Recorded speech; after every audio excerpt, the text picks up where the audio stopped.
by flipping the main battery switch to 1.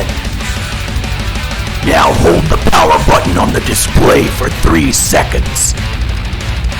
Battery voltage is displayed in the top right-hand corner of the screen. A 52-volt battery should read 58.8 volts when fully charged.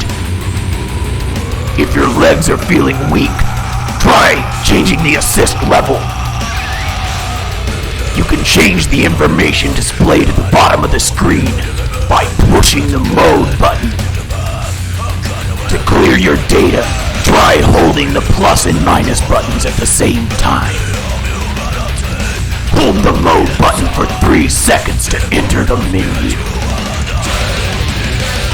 You can navigate using plus and minus and the mode button to select.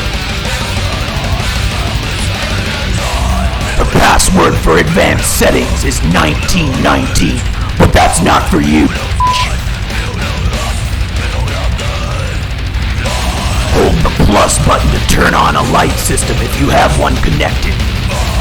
The minus button, hold that for walk assist. Now use the throttle.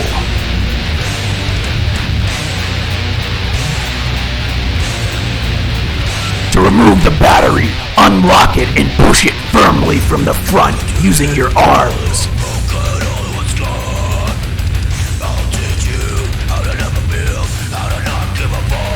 Make sure when you reinstall the battery that the latch is lined up properly.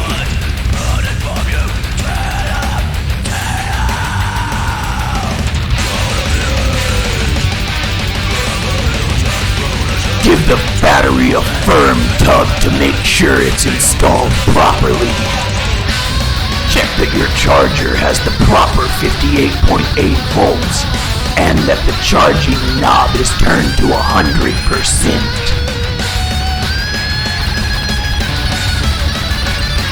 The display light will always show green if the charger's not plugged into the battery.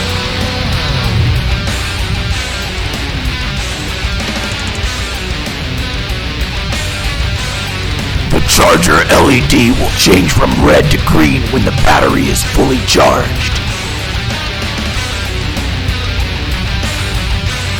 The most common problems to troubleshoot on a Bafang are the connections and the speed sensor. Check to make sure your magnet is lined up correctly. Now get out there and ride!